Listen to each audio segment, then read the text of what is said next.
Hi, I'm James. And I'm Antony. And this is Words and Numbers.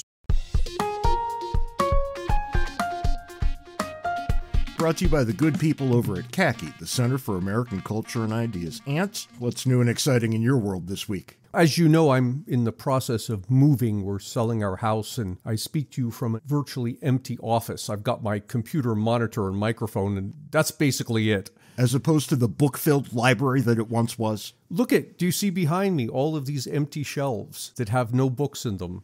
They were filled at one time. In the process of moving, I was talking to my daughter, who's also an economist, about the tremendous frictional costs there are in moving.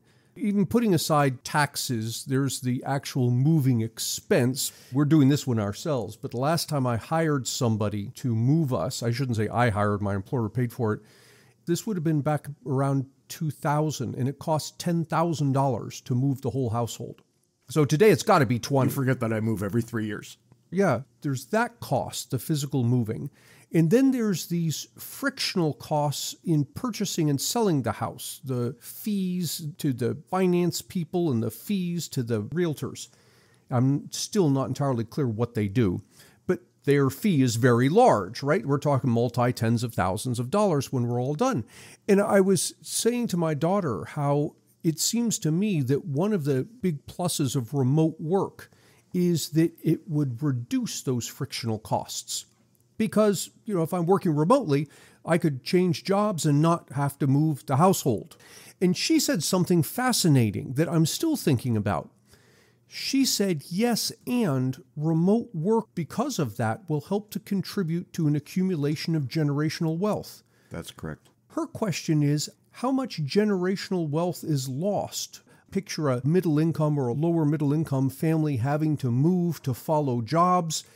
And every time that happens, multi-thousands of dollars is basically thrown away that could have been saved and could have built up capital for the current generation and then have something to pass on to the next one. Let me make it even more compelling for you. Once you have landed in a place where you can make a living anywhere, then you can move to a place that doesn't cost anything. Imagine the wealth that you're able to save by moving, say, from New York State to Kentucky. Yeah, and so I think long term, and by long term I mean, 20, 30 years, we're going to see as remote work becomes more and more common, poorer households, middle-class households being able to build up wealth in a way that the previous generations just weren't able to do.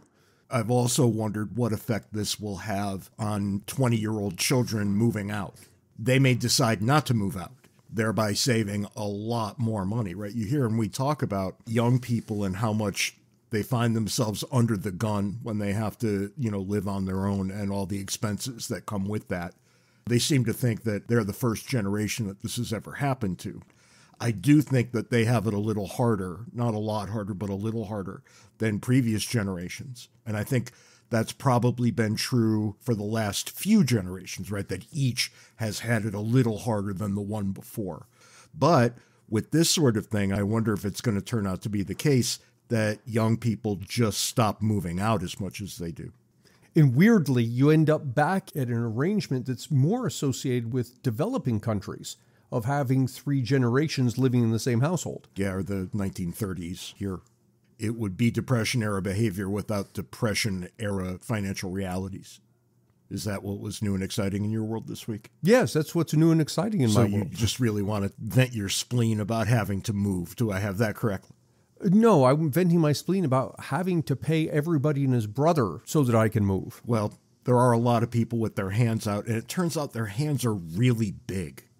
Their hands are big, and I think it's this, what I think of as the wedding phenomenon, that you're in a situation where you're dropping a lot of money. And so people can put their hands out and ask for 4 figures or even 5 figures, and it's kind of a drop in the bucket compared to everything else that's going on. So you just say, all right, whatever, just make this problem go away. You get numb to it after a bit. And I'll tell you this, when you sit down to sign all of the mortgage papers, They could slip in that I have to give them my firstborn and $1 million, and I would have signed that paper. Because after about page 75, you stop even glancing at them. Right. It's not that you're not reading them. You're not even looking at them anymore. And they know that. Oh, of course I do. But by the speed with which they turn the page and say initial here, sign here, initial there. Yeah, for me to read every word of the last mortgage I signed, it would have taken a week. And then, God forbid, I would have had questions, right? Every lawyer friend I have insists on reading all the fine print before signing anything, even sometimes clicking the user agreement, on the software. Nobody looks at that thing. Can you imagine being a lawyer and being confronted with that document? Good God, it must take all week. You lost me at can you imagine being a lawyer? Anyway, on that happy note, I want to turn our attention to something else that the reports are just coming in, of course, but the Black Friday results are in. And it turns out Black Friday shoppers spent a record $9.8 billion in U.S. online sales, up 7.5% from last year. Really? Up 7.5% from last year? That's a considerable amount. And let's see, when did we hit that high inflation? Was that this summer or last summer? It all blends together. I thought it was this past summer where it peaked. Maybe I'm wrong about that. No, I'm wrong about that because you and I were talking about investing in inflation-indexed bonds when the inflation had peaked, and that was fall of last year. Okay, so what I'm doing in my head is trying to figure out this 9.8% growth, how much of that was due to inflation, and my guess is maybe half of it. But nonetheless... 7.5% growth. 7.5% net of inflation. And here's something fascinating, because in this new life I'm segueing into as economist for an investment bank, I'm spending a lot of time thinking about the coming recession. And we're in this very weird space where there are certain indicators that have historically always pointed to coming recession. And those indicators have all tripped. They tripped a while ago saying recession is coming. And yet, when you look at the fundamentals, things like this 7.5% growth in sales, the fundamentals indicate there is no recession coming. I only have anecdotal evidence about retailers, Ant, but the anecdotal evidence I have about retailers is that there were a lot of workers in a lot of stores doing nothing. Really? People were not walking into physical stores to take advantage of Black Friday deals. So what? This is all online, the 7.5%? That's correct. That's interesting. It matches my behavior. It matches mine too. But we're a couple of cranks that don't like going out and dealing with people. So, of course, it matches ours. But I think what we're going to find is that people became more selective about what they bought, but they bought a lot of what they bought, but they bought a lot of what they bought online. Yeah. And I'm waiting for the brick and mortar info to start trickling in. I don't think it has yet. If it has, I haven't seen it. But that's going to be interesting comparing that number to the online number, because I think, yes, the online number is way up. I wouldn't be surprised if the brick and mortar number was way down. Yeah, I've been buying far greater number of things of late because of this move. You get to a new house, you need an extension cord or a mat or whatever it is, and every single time it's Amazon. And it's great. I can comparison shop, everything's there, and it's on my doorstep the next day. Yeah, as long as they can get it to you quick, that's fine. Yeah, I have no reason to go into a brick or mortar store. I remember the last time I moved, I lived at the Walmart. I was at Walmart every stinking day to get yet another thing I needed for the house. The foolishness of the week isn't far behind, Ant. Do you have any guesses? I know I haven't been asking lately for guesses, but I think this one, if you saw it, was so obvious that you couldn't unsee it and you would just know off the top of your head. Yeah, I actually have not been paying much attention to the news recently. In fact, I have been paying such little attention to the news, I just found out today that Rosalind Carter had died. But that was like 10 days ago. You're a bit behind that curve, Ant. Well, let me help you out a little bit. The winner of this week's prize is none other than Elizabeth Warren. Now, there's a name we haven't said out loud for a while. I want to read to you a tweet that escaped Elizabeth Warren's fingers. We don't need another private equity deal. Should I continue or do you want me to just stop there? No, keep going. We don't need another private equity deal that could lead to higher food prices for consumers. The FTC is right to investigate whether the purchase of Subway by the same firm that owns Jimmy John's and McAllister's Deli creates a sandwich shop monopoly. In her defense, I'm sure her staffers are writing the tweets.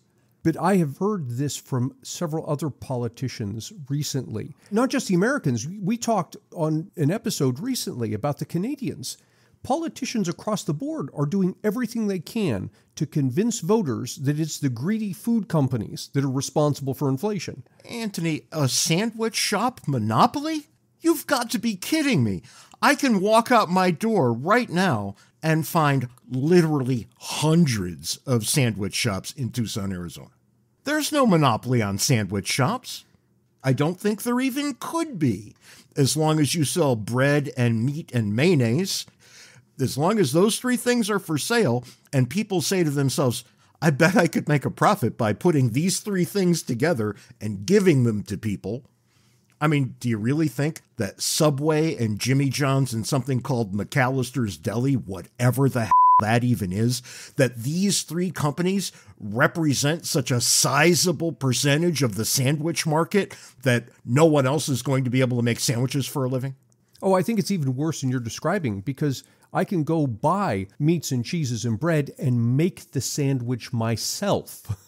I'm the direct competitor. Maybe the Subway people will finally get the regulatory capture they want, and we won't be able to legally make sandwiches for ourselves anymore because we couldn't do it nearly as safely as Subway could. Be careful, because there are arguments that I have heard made to the Supreme Court in defense of government regulation that go exactly along those lines. Of, look, it's for the people's safety, because we don't know how sanitary their kitchens are, and people could die from tainted sandwiches.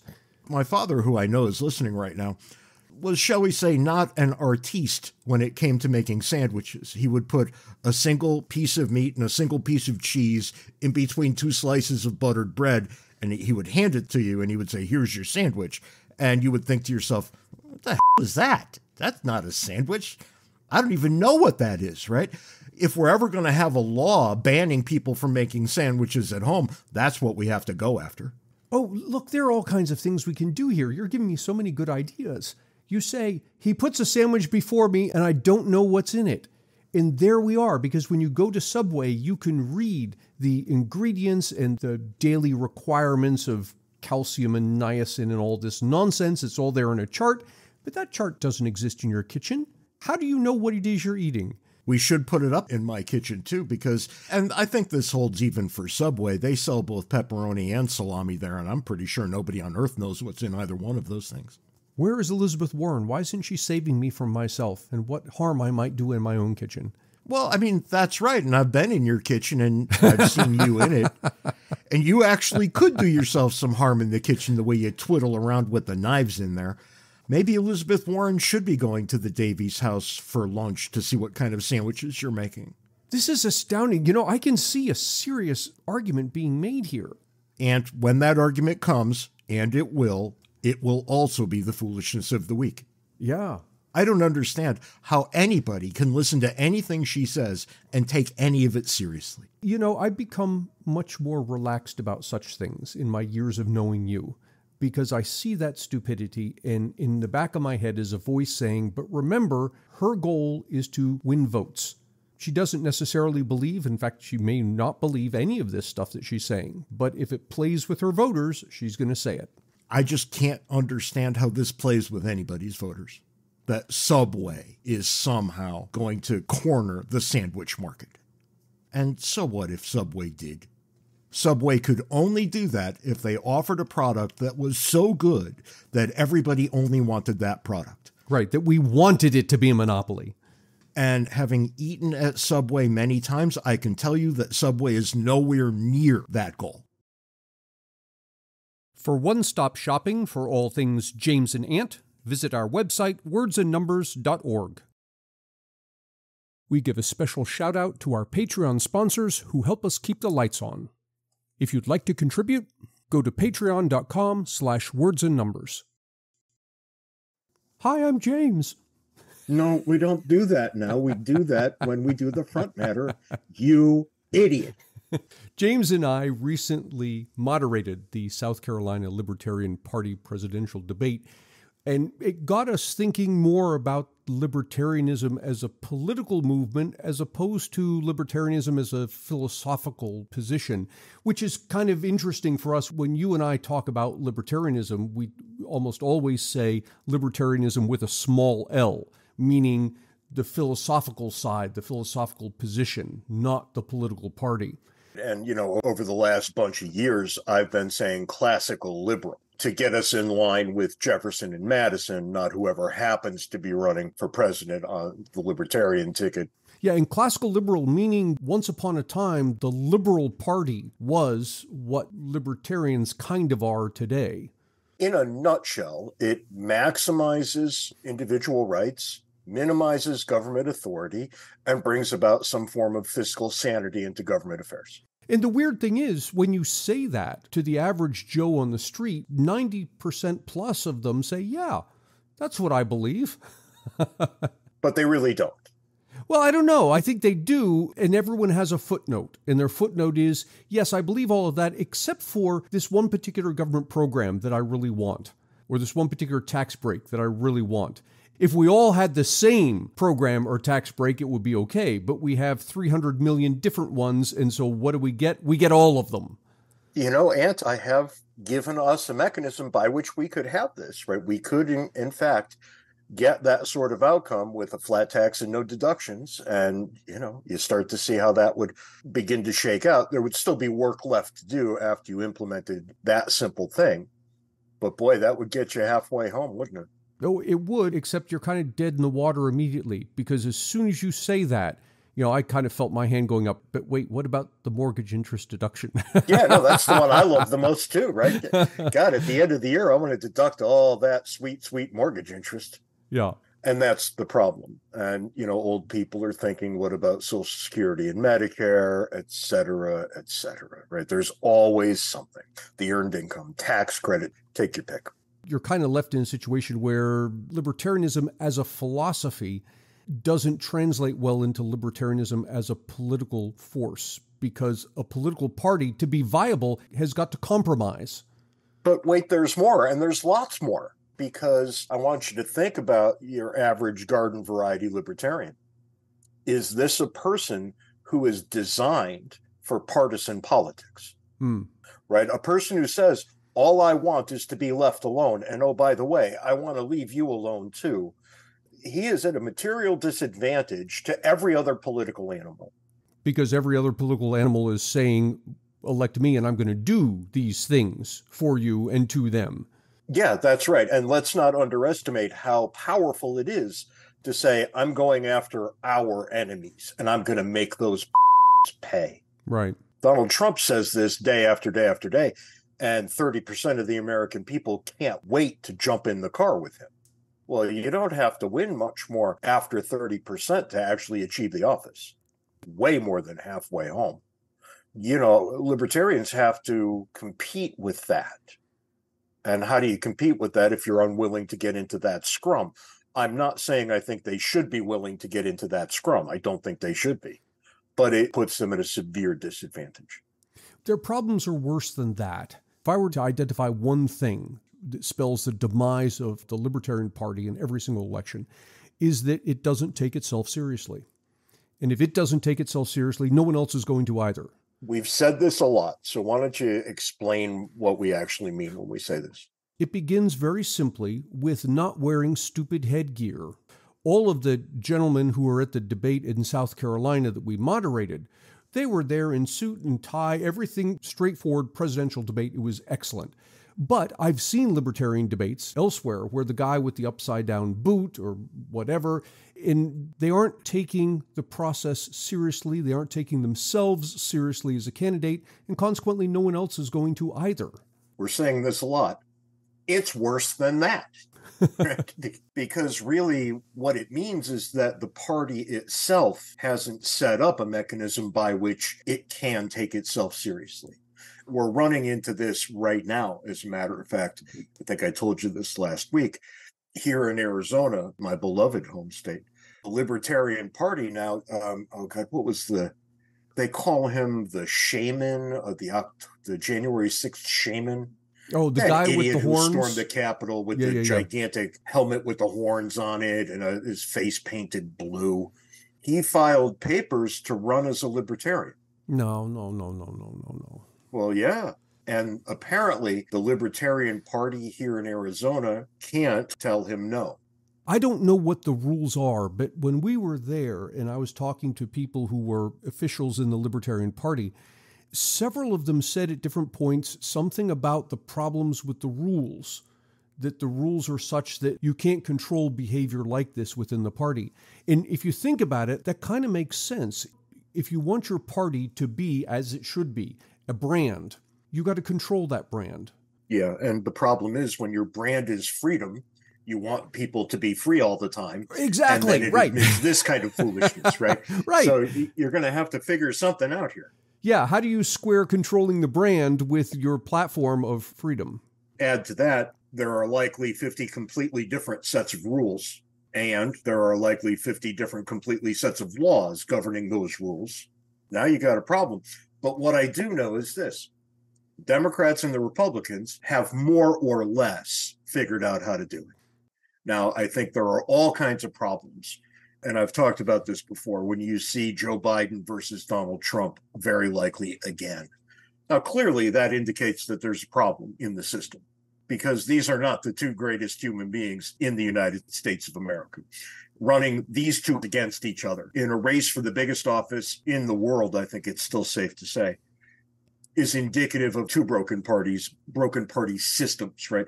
And my opinion is that we've admitted too much democracy into the system, that when you have open primaries, you have people voting in the primaries, people crossing political lines to go make mischief in the other party, and state laws mandating it in some places and not in others, you start to see all the goofiness that's going to emerge, right? I pine for the days of smoke-filled rooms when a couple of reasonable candidates could have been located and run. I'm glad you said that, because that's one of the things I wanted to ask you to talk about, because we're all big on democracy and everyone should have the vote and all this stuff. But your argument, and I'm starting to take it more and more seriously as I see these elections go by, your argument is that the smoke-filled rooms, in other words, you get the party elite and they choose the candidate, and the voters just simply say yes or no, that worked better. Well, go through all the candidates that we had before the primary system gained ascendancy. We don't have candidates like that. It's not that we don't have races like that. We don't have single candidates like that anymore. Now, the common refrain is that the problems of democracy are always solved by more democracy, but at a point, you hit severely diminishing returns. And I think we've absolutely hit it with the primaries. And look at these asinine debates that we're all subject to, right? The Republicans this time around. They trot out onto the stage and they engage in the 45-second little speech from which they hope to get a 4-second soundbite. And they hope that they can win on the strength of that foolishness alone. Well, what does that not give anybody? Substance of any kind. Yep. And we've come not only to expect that, but to like it. As I'm listening to you talk about the smoke-filled rooms, all of a sudden it hits me. The founders already had this in mind. The Electoral College was supposed to perform a very similar function. I don't know how the Democratic and Republican Party leadership becomes leadership, but there's some process. You become one of the leaders in the party, and they select the candidate in the smoke-filled room scenario. In the Electoral College scenario, the way it was intended is we would vote for electors, and electors would go off, and they would decide who the president was going to be. The thing to remember when you talk about the founding period and elections is that the founders and the framers didn't give us mechanisms by which party could exert its control. Yes. Party is not in the Constitution. That just kind of emerged later. Now, stop and underline that, because people repeatedly say to me, we have a two-party system because it's written that way in the Constitution. No, that's incorrect. We have a two-party system largely because we have winner-take-all politics. That just kind of yields out a two-party system by the time you're done. The same way that if you have a parliamentary system, it yields out multi-party systems every time. We have a two-party system for all kinds of reasons, none of which are in the Constitution. Now, that's not to say that the framers didn't know about political parties. Of course they did. They were political human beings. They operated within those contexts quite comfortably. But it's just not in the Constitution. So when you think about how parties have gained ascendancy, well, it's been through their own doing. And what should you expect to see moving forward? Them gathering more power to themselves over time. They'll gather as much as we let them. But most people would say, we're getting away from primaries would give the parties more power. And I think it would in certain key respects, right? It would give them a certain kind of authority that they no longer have. I'd be happier with that than I am with the parties running the debate commission. I think that gives the two parties untold power. That gives them the power to exclude. When you get to the debates between the Democrat and the Republican, and you see two guys on the stage, well, why do you only see two? We've already said we've talked to the Libertarian candidates. I can tell you that the Libertarian will not be invited. And we've said this before, and I want to trot it out again because I think it is so important. The Democratic and Republican parties, or any party for that matter, are not governmental entities. They're nonprofit corporations. They're actually corporations. And the Democratic and Republican parties, these corporations, they set the rules for who is allowed on the stage at the presidential debate. Unsurprisingly, they set the rules in such a way that no one can get on the stage other than one of their own candidates. You are virtually guaranteed to see two and only two candidates on the stage. I want to run a few names by you, Ant. What about Robert F. Kennedy Jr.? Should he be on the stage? He's not going to be there, is he? No. How about Jill Stein? Should she be there? I don't know Jill Stein. She's running as the Green Party candidate again.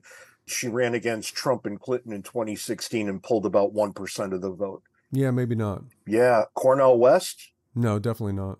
He was running in the People's Party, whatever that is. Then he switched to the Green Party. And then, we've got a Libertarian as yet unnamed. Should that person be on the stage? This is an honest question. How popular should you have to be? The argument is always the same. Well, how popular can I be if I'm not allowed on the stage? Right. Well, that's right, too. Jill Stein's going nowhere. Cornel West is going nowhere. Robert F. Kennedy's a nut. Oh, do you think so? I hear a lot of people saying that they like him. He's out of his mind. But, people do love him. Being out of your mind doesn't really hurt you in politics. Look at the last two elections. It's my firm belief that Joe Biden and Donald Trump are both clean out of their minds right now for completely different reasons. But there we are. And look, you see the problem. It's woven right into the nature of things, right? And the commission now says, you have to get 15% of the vote, maybe, and that will get you. I don't even know what the rules are anymore. I don't follow it because I know whatever the rules are, those rules will change the minute a third-party candidate meets the requirement. That's right, because wasn't the rule, or maybe the rule is now, that you had to get 15% of the votes in the general election to appear on the stage for the next election?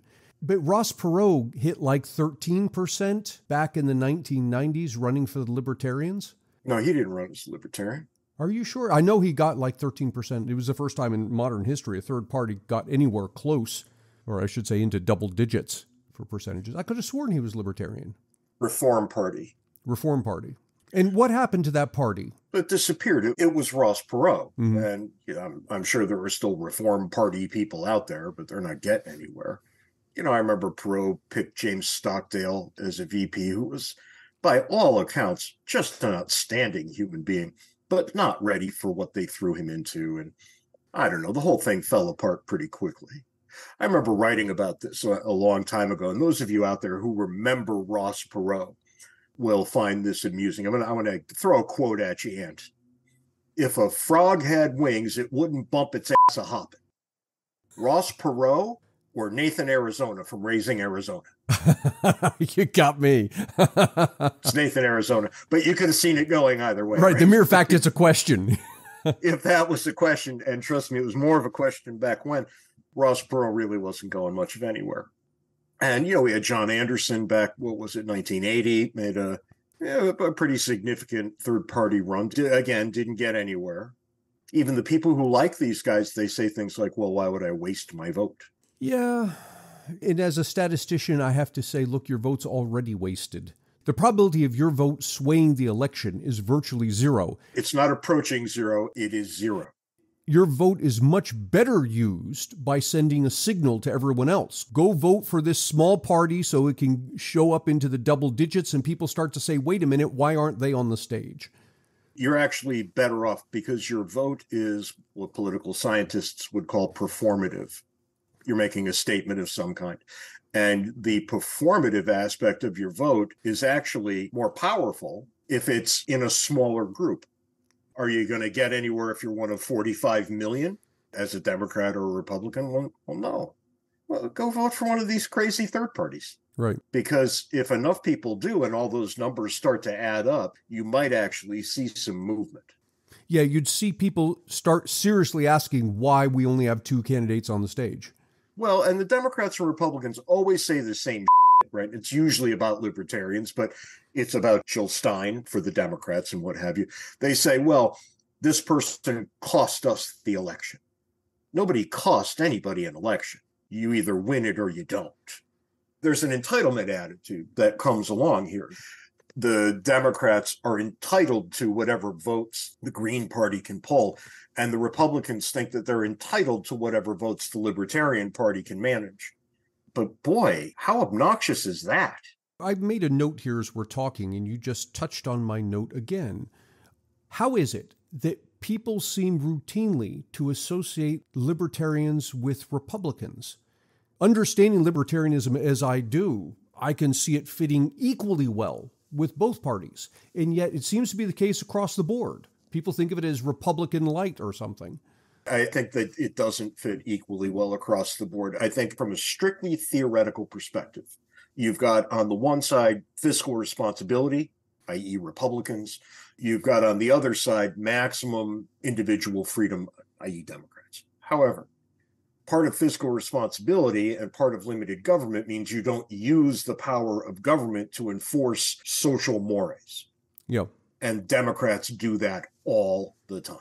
Republicans do too, but you see that from an economics perspective, the whole thing lands closer to the Republican Party than the Democratic Party.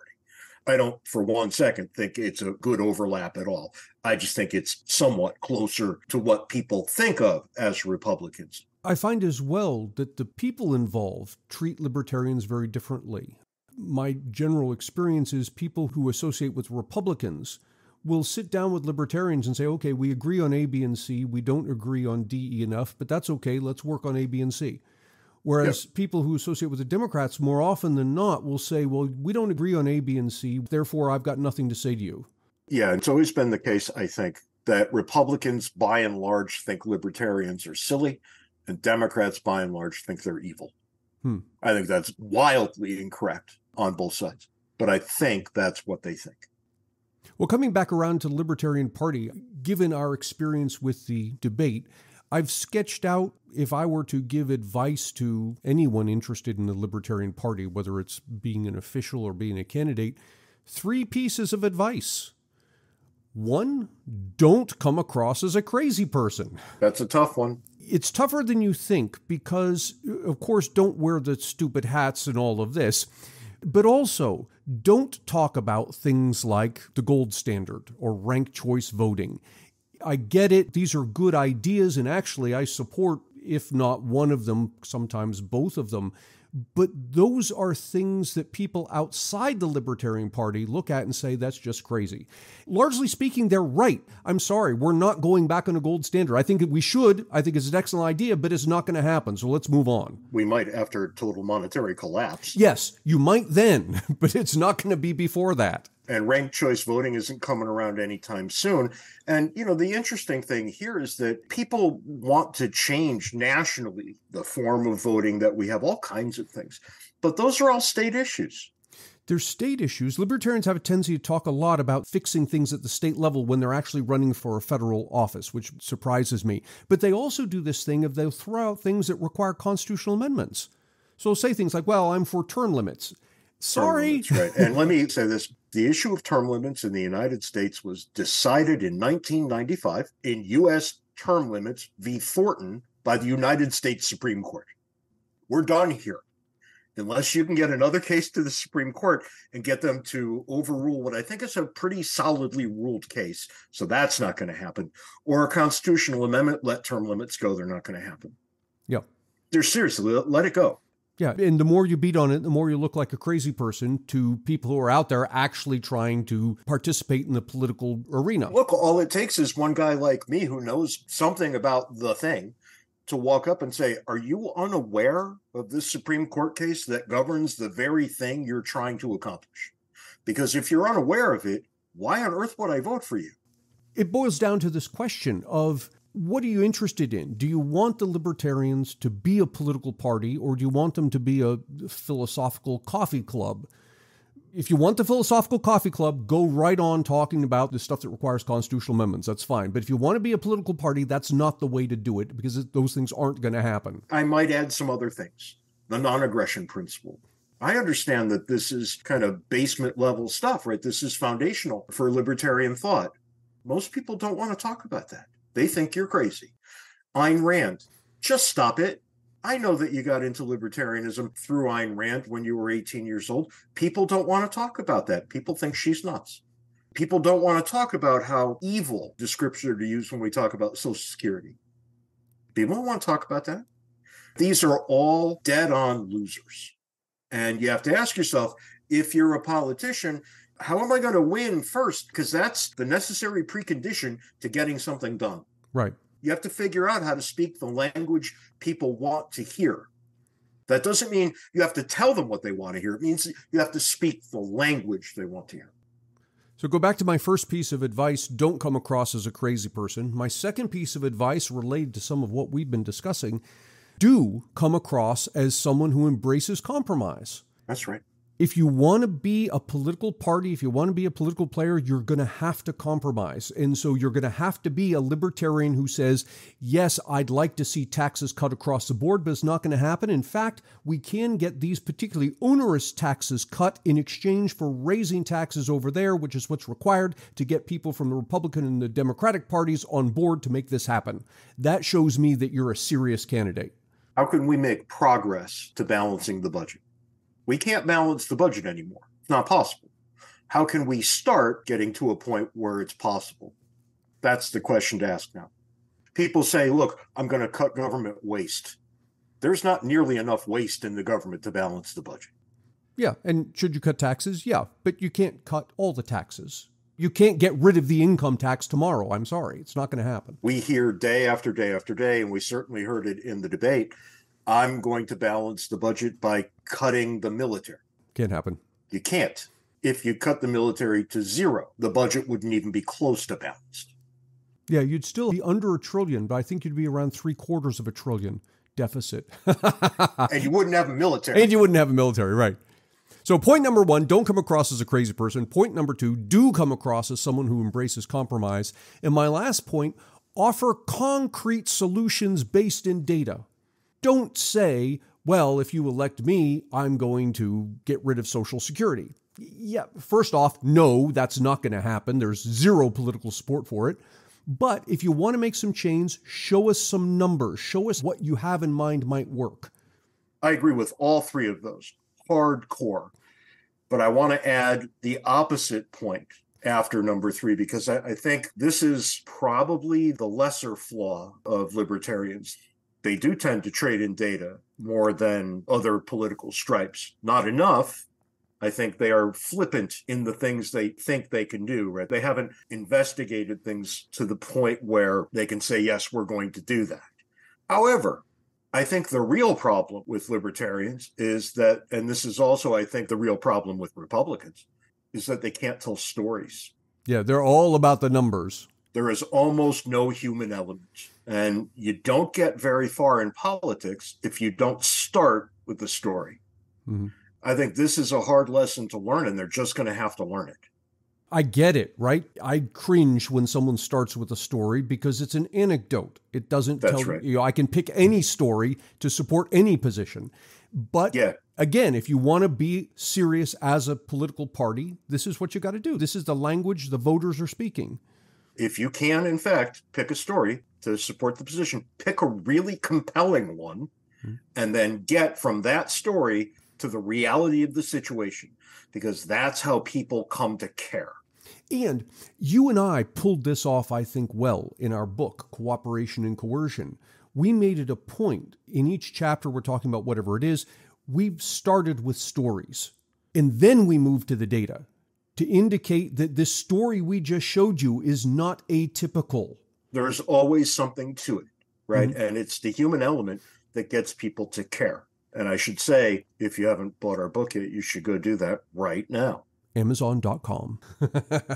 On that happy note, I don't really have much else to say on the matter. I would like to see libertarians do all the things that we've talked about today. And as luck would have it, it looks to me like they're starting to do those things. I've got one thing to say in closing, and that is, if I showed you a market for a product, and in this market, there were two companies. One provided goods to 20 to 25% of the people and made those people happy. The other provided its good to 20 to 25% of the people and made those people happy.